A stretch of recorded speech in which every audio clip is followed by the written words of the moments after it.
Hello there my fellow Guardians, how's it going? This is Mario here, bringing you guys another Destiny video. Today I'll be going over all of the possible loot that you can obtain from the Vault of Glass. This includes all of the exotics that have been found in the vault, as well as all of the raid exclusive weapons.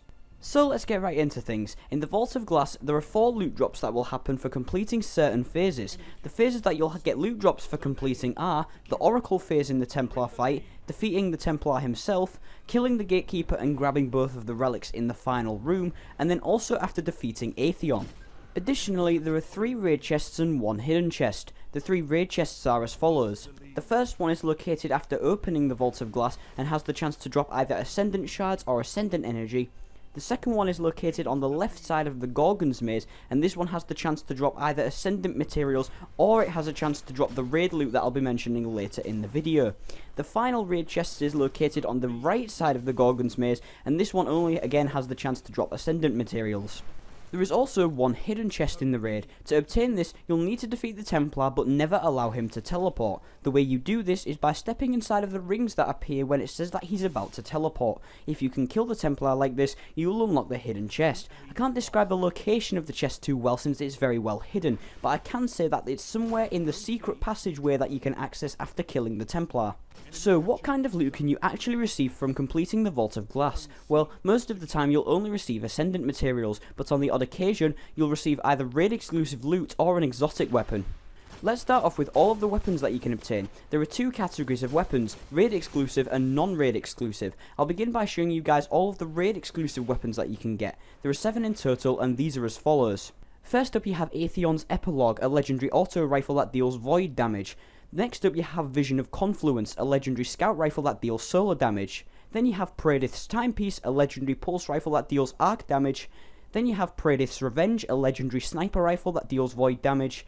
Then you have Found Verdict, a legendary shotgun that deals arc damage. Corrective Measure, a legendary machine gun that deals void damage. And finally you have Heathen Vengeance, a legendary rocket launcher that deals solar damage. All of these weapons have abilities on them that allow them to deal more damage to oracles in the Vault of Glass, so picking one of these up is very useful. The primary weapons also do elemental damage, which is great for the weekly heroic and weekly nightfall strikes.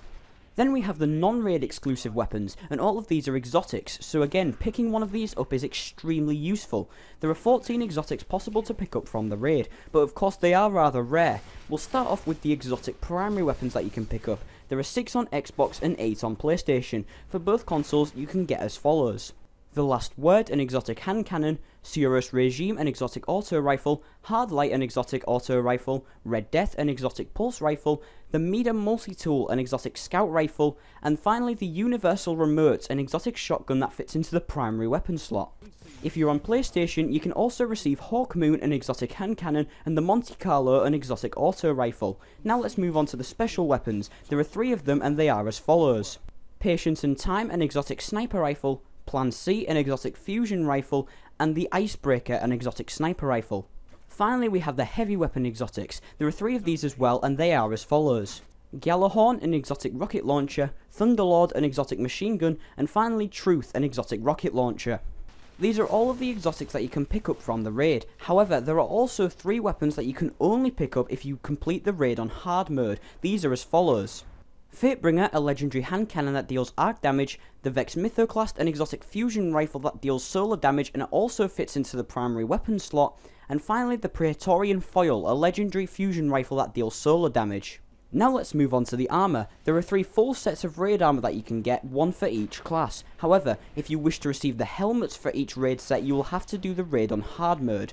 Let's start off with the Titan armor. If you do the raid playing as a Titan, you'll have the chance to receive these.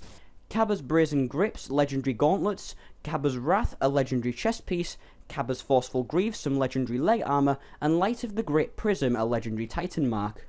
Next up we have the Hunter armor. If you do the raid playing as a Hunter, you'll have the chance to get these.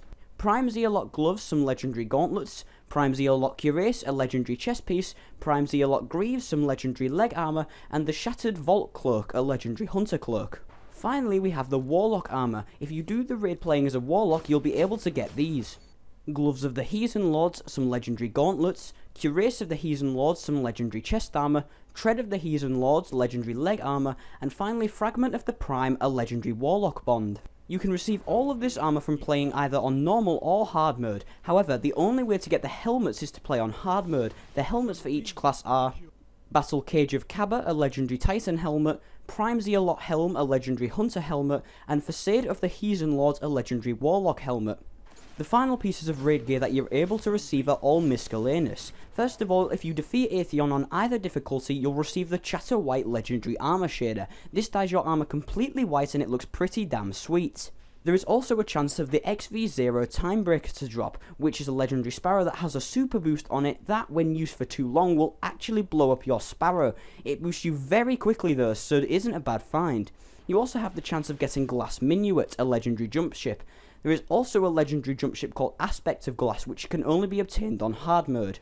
So that's all of the raid loot that you can pick up from the Vault of Glass. Have you gotten any raid loot yet? Let me know in the comments section below. So thank you guys for watching this video. If you've enjoyed it, remember to smash that like button and don't forget to subscribe for daily Destiny content. Remember to follow me on Facebook, Twitter and Twitch, links in the description below, and I'll see you guys in another video. So until then, ciao.